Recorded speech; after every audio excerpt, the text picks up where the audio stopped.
उनको 20,000 रुपए की एक किस्त जो है जो उनका एरियर था वो देने की भी घोषणा की है। इसके लिए मैं आपकी सभी चैनल के माध्यम से आदरणीय माननीय मुख्यमंत्री जो हमारे सुखविंदर सिंह सुक्खू जी है उनका अनेक अनेक धन्यवाद करता हूँ। संजीव जी, अब क्या डीए तो चलो अनाउंस हो गया है, एरियर को लेकर अब क्या ठंडे पड़ गया सारा मामला? नहीं, देखिए हम बहुत जल्द शायद हमारी अभी माननीय मुख्यमंत्री से मुलाकात होने वाली है।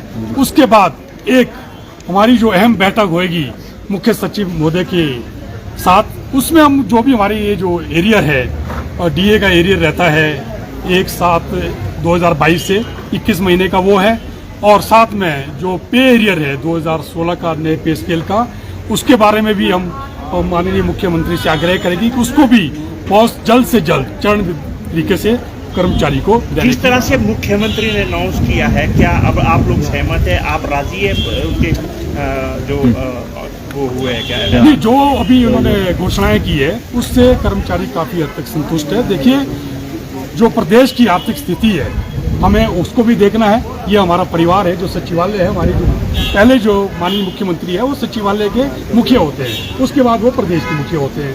तो ठीक है, जो इन्होंने इतनी बड़ी घोषणा की है 600 करोड़ रुपए प्रदेश के कर्मचारी और पेंशनों को दिए हैं, तो एक बहुत बड़ी बात है। जहाँ तक मैंने कहा कि एरियर की बात है, इसके बारे में भी हम बात करेंगे। सर, जो प्रिविलेज मोशन जारी किए गए थे अभी तक वापस नहीं लिए गए? देखिए, जहाँ तक प्रिविलेज मोशन की बात है, मैं आपके माध्यम से बता देना चाहता हूँ, हमें हमारे कर्मचारियों ने कहा कि देखिए हमारी ये मांगे हैं कि आपको बाहर आना है। हम आप बाहर आए, हमने रोष व्यक्त किया। इस रोष में, इन मांगों में जो हमारी थी मांगे थी, इसमें हमारे सचिवालय कर्मचारी के साथ साथ हमें पूरे प्रदेश के कर्मचारियों का, पूरे प्रदेश के पेंशनों का साथ मिला और हमने ये मिलजुल के लड़ाई की। अब इसका जो अंजाम हुआ वो आप लोगों के सामने है। पहला जनरल हाउस हुआ, हमें डेमो इशू किया गया, तो दूसरा जनरल हाउस हुआ, हमें प्रिविलेज मोशन हमारे ऊपर लाया गया। लेकिन मुझे खुशी इस बात की है, भले ही हमारे ऊपर प्रिविलेज मोशन लाया गया, हमें मेमो इशू किया गया, पता तो चला कि हमारे ऊपर FIR भी हो रही है, लेकिन मुझे खुशी इस बात की है कि मैं सफल हुआ हूँ अपने कर्मचारियों के सहयोग की वजह से, अपने प्रदेश के कर्मचारियों की सहयोग की वजह से, अपने प्रदेश के पेंशनरों की सहयोग की तरफ से, उनके सहयोग की वजह से हम आज सफल हुए हैं। जो माननीय मुख्यमंत्री को जो सैलरी है वो भी 28 को देनी पड़ी, हमें एडीए की किस्त भी देनी पड़ी, हमें एरियर का कुछ हमारे कर्मचारी वर्ष भी देना पड़ा। तो इसीलिए हमें अपने एरियर, हमें अपने प्रिविलेज मोशन और मेमो के बारे में भी फिलहाल कुछ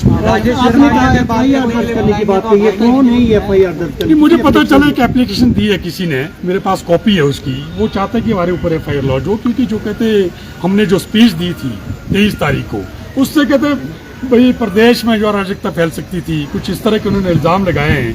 तो अभी तक तो कुछ ऐसा हुआ नहीं, ना ही कोई हमारी ऐसी स्पीच थी। हमने तो साफ साफ शब्दों में कहा था जब, और मैं तो ये भी कह देना चाहता हूँ, जो स्पीच भी थी उसमें भी हमें मजबूरी में देनी पड़ी, क्योंकि हमने तो पहल नहीं की थी और हमने उसमें भी कोई ऐसी गलत बात नहीं की, ना कोई हमने कोई गाली गलौज किया। जैसे कि मैंने पिछले कल एक बाइट में कहा था कि पहले जब जनरल हाउस हुआ करता था उसमें तो गाली से ही शुरुआत किया करते थे। मांटा जी एक हुआ करते थे, सिगार लगाते थे, आप तो मुझे शायद आपको मालूम नहीं होगा, उनके बेटे भी आज रिपोर्टर है। इसी तरह से एक बार की बात है कि एक MP साहब थे, मेंबर ऑफ पार्लियामेंट, बहुत वरिष्ठ नेता थे, वो एक बार जो उन्होंने सब्जी मंडी में कोई स्ट्राइक हो रही थी कर्मचारियों की, तो उन्होंने एक स्टेटमेंट दे दी कि ये जो स्ट्राइक है ये जो जायज़ नहीं है इनकी स्ट्राइक। लेकिन दूसरे दिन जब वो MP साहब जो है कर्मचारी को मिले तो कर्मचारी उनको उठा के ले गए सब्जी मंडी, और सब्जी मंडी में उनको अपने वो शब्द भी वापस लेने पड़े, साथ में कर्मचारी के हित में बात भी करनी पड़ी। लेकिन तब भी इस तरह की चीजें नहीं होती थी। अभी हुई है तो ठीक है, मुझे कोई गम क्या नहीं कोई है। सरकार ने खुशी है कि मैंने अपने कर्मचारी के काम में आया, प्रदेश के कर्मचारी और लाखों जो मेरे पेंशनर है, जो मजबूर थे, जो अपनी आवाज नहीं उठा पा रहे थे, मैं आज उनके काम आया, हम लोग उनके काम आए। क्या सरकार का लोगों ने रचा आंदोलन के लिए? नहीं, देखिए, आंदोलन के लिए उन्होंने ये नहीं कहा कि आंदोलन के लिए बाहरी लोगों ने षड्यंत्र। उनका कहने का मतलब है कि ये जो आंदोलन हमारे को करना पड़ा, ये बहुत पहले जो है ना खत्म किया जा सकता था, लेकिन कुछ एक लोग हैं कहते हैं, जैसे कि उन्होंने कहा, और मुझे इसके बारे में मालूम नहीं कि उन्होंने किस परिप्रेक्ष्य में ये बात कही है, तो ये उनको ज्यादा मालूम होगा, आप उनसे पूछ सकते हैं।